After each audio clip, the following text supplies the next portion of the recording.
వా దావీదు కుమారుడా, నన్ను రక్షింపుము, నా కుమార్తె దెయ్యము బట్టి బహుబాధపడుచుందని కేకలు వేశాను. దెయ్యం పట్టిన వాళ్ళకి నాకు దెయ్యం పట్టిందని ఎప్పుడు కూడా అనిపించదు. అర్థమవుతుందా? దెయ్యం పట్టిన వాళ్ళకి నాకు దెయ్యం పట్టిందని ఎప్పుడు అనిపించదు. ఈ దెయ్యాన్ని పోగొట్టుకోవాలని ఎప్పుడు అనిపించదు. ఇతరులకు తెలుస్తుంది దెయ్యం పట్టింది, ఈయనకి దెయ్యం పట్టింది, ఈమెకు దెయ్యం పట్టిందని ఇతరులకు తెలుస్తుంది. అది తల్లికి తెలిసింది. ప్రభు దగ్గరకు పోతేనే స్వస్థత కలుగుతుంది. ఇదిగో ఆ ప్రభువు మాత్రమే తన కుమార్తెను స్వస్థపరచగలడు, తన కుమార్తెకు విడుదల కలుగు చేయగలడు అనుకున్నాడు. అందుకని ఆయన వెళ్తున్నప్పుడు, తన బాధను వ్యక్తపరుచున్నప్పుడు, కేకలు వేస్తూ ఉన్నప్పుడు శిష్యులు అడుగుతున్నారు, ప్రభువుని అడుగుతున్నారు, ఈమె చాలా కేకలు వేస్తుందండి, ఈమెని పంపించేయండి అని యేసు ప్రభుకే సలహా ఇస్తున్నారు. చాలామంది అదే చేస్తారు. ఎవరైనా బాగుపడాలని కోరి వచ్చినప్పుడు వారిని ప్రోత్సహించాలనే కానీ వారు ఏ పరిస్థితుల్లో ఉన్నారు, వారికి ఏ అవసరత ఉంది అని మనము కనిపెట్టి మనము సాదరంగా మనం స్వాగతించాలే కానీ మనము ఆటంకంగా ఉండకూడదు. దేవుని బిడ్డలు ఎప్పుడు కూడా ఆటంకంగా, ఇతరులకు ఆటంకంగా ఉండకూడదు.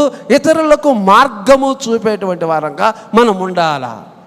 ఇతరులకు మార్గం చూపేటువంటి వారముగా ఉండాలా. దేవుడు కోరుకున్నటువంటిది అదే. చిన్న బిడ్డలు, శిష్యులు ఏం చేశారంటే చిన్న బిడ్డల విషయంలో గద్దించారు.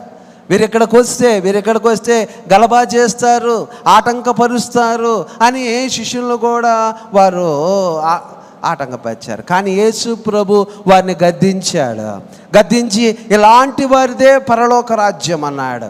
ఇదిగో ఈ దెయ్యములు పట్టినటువంటి వారిని కూడా తీసుకొని వస్తున్నప్పుడు వీరిని కూడా ఆటంకపరుస్తూ ఉన్నారు.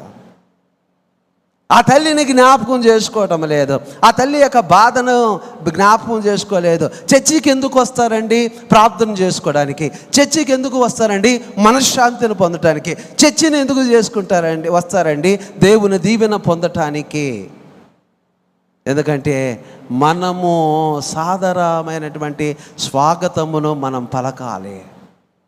ఇదిగో మా యొక్క దేవుని యొక్క ఆలయముకు రండి, దేవుడు మీకు మనశ్శాంతిని కలుగజేస్తాడు, దేవుడు మనోనిబ్బరాన్ని కలుగజేస్తాడు. ఎంతోమంది బాధ చేత, అనేకమైనటువంటి వేదన చేత కుంగిపోతున్నటువంటి ఈ పరిస్థితిలో ఒక్కసారి దేవుని యొక్క ఆలయముకు రండి.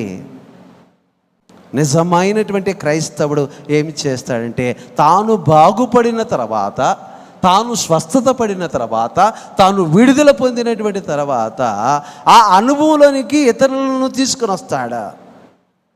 కోనేటి దగ్గర ఉన్నటువంటి వ్యక్తి జీవితంలాగే నీ జీవితము కూడా పడి ఉన్నట్లయితే, స్వస్థత లేకపోయినట్లయితే నువ్వు ఎవరిని కూడా ఆహ్వానించలేవు. అయ్యో నా బ్రతికే మారలేదు కదా, నా జీవితమే మారలేదు కదా, నా పరిస్థితి ఎలా ఉంది, నేను ఇంకెవరిని తీసుకురాగలను అనేటువంటి దాంట్లో ఉండిపోతాము. కానీ దేవుడు కోరుకుంటున్నాడు, నీవు దేవుని ఆలయమునకు ఎంతమందిని తీసుకుని వచ్చావో, ఎంతమందిని దేవుని యొద్దకు నడిపించావు అనేటువంటిదే. ఒక ప్రేమ కలిగినటువంటి మాట దేవుని కార్యం చేస్తుంది.